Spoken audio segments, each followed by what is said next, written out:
উদ্বাস্তুদের ধর্মশালা নয় ভারতবর্ষ, আশ্রয় নেওয়ার হলে অন্য কোনো জায়গায় গিয়ে আশ্রয় নিন, একেবারে কড়া মন্তব্য করলেন এদিন সুপ্রিম কোর্টের প্রধান বিচারপতি দীপঙ্কর দত্ত। দেখুন,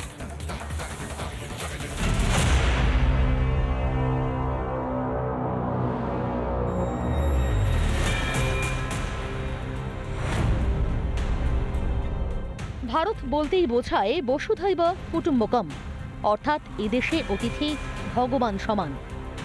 কিন্তু কোনো অতিথি হিসেবে ভারতে আসা এক, আর অন্য দেশ থেকে উড়ে এসে জুড়ে যাওয়া আর এক। রোহিঙ্গা থেকে বাংলাদেশি অনুপ্রবেশকারী, এই সমস্যাই এখন ভারতের কাছে গলার কাঁটা। অবৈধ বসবাসের জন্য বেশ কয়েক জায়গায় বদলেছে জনবিন্যাসও। রোহিঙ্গা উদ্বাস্তু যারা, তারা এই মুহূর্তে ভারত থেকে কেন তাদেরকে পুশব্যাক করা হবে না? অর্থাৎ ভারতবর্ষে যে সমস্ত জায়গাতে রোহিঙ্গা রিফিউজিরা রয়েছে, এটা তো হয়ে গেল, বহু বছর হয়ে গেল, তাদেরকে কেন এবার হয় মিয়ানমারে বা অন্য কোনো দেশে পাঠানো হবে না? উদ্বাস্তু সংক্রান্ত বিষয় নিয়েই একটি মামলা চলছে সুপ্রিম কোর্টে। শ্রীলঙ্কার তামিল নাগরিককে আটক করার বিরুদ্ধে মামলা চলছিল শীর্ষ আদালতে। সেই মামলা খারিজ করেই তাৎপর্যপূর্ণ মন্তব্য বিচারপতি দীপঙ্কর দত্তের। এদিন বিচারপতির পর্যবেক্ষণ, ভারতকে গোটা বিশ্বের উদ্বাস্তুদের আশ্রয়স্থল হয়ে উঠেছে। আমাদের নিজেদেরই 140 কোটি জনসংখ্যা রয়েছে। এটা কোনো ধর্মশালা নয় যে আমরা গোটা বিশ্বের বিদেশি নাগরিকদের জন্য ব্যবস্থা করব।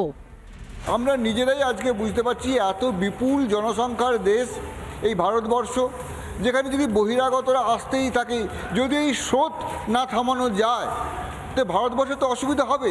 পরিষ্কার কথা, যারা দ্বিজাতি তত্ত্বের ভিত্তিতে ভারত ভাগ চেয়েছিল এবং যারা তৎকালীন পূর্ব পাকিস্তানে চলে গেছিল বা ওই পূর্ব পাকিস্তানকে মেনে নিয়েছিলেন, তাদের এখানে স্থান হবে না। এদেশে যদি উদ্বাস্তুরাও থাকতে শুরু করে, তাহলে আখেরে ক্ষতি হবে আমাদেরই। ভাগ বসাবে অন্য বস্ত্র বাসস্থানে, কমবে কর্মসংস্থানের সুযোগও। সেই সব দিক বিচার করেই যুগান্তকারী পর্যবেক্ষণ দেশের সর্বোচ্চ আদালতের। রিপাবলিক বাংলা। পাকিস্তানে দেখা যাচ্ছে যে ভারত প্রত্যাঘাত বন্ধ করে দিলে এখনো পর্যন্ত কিন্তু বালুচ মুক্তি সেনা তারা ক্রমশই লাগাতার একের পর এক হামলা করে যাচ্ছে, এবং বেশ কিছুদিন আগেই পাকিস্তানে যে হামলা তারা করেছিল এবং সেই হামলার পরিপ্রেক্ষিতে এবার আরো একটি ভিডিও সামনে এলো।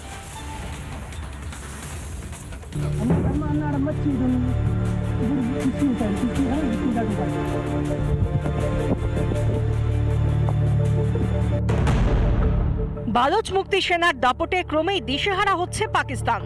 এবার বালোচ বিক্রমের নতুন ভিডিও সামনে এলো। 11ই মার্চ জাফর এক্সপ্রেস অপহরণ করে বালোচ মুক্তি সেনা।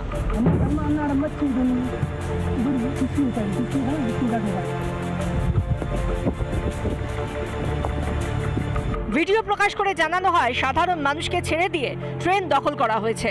বালোচ মুক্তি সেনার দাবি 214 জন পাক সেনার মৃত্যু হয়েছে। এদিকে ফের বিস্ফোরণে কাঁপল বালুচিস্তান। কিলা আব্দুল্লাহ এলাকার জব্বার বাজারে বিস্ফোরণ হয়, কমপক্ষে 4 জনের মৃত্যু হয়েছে।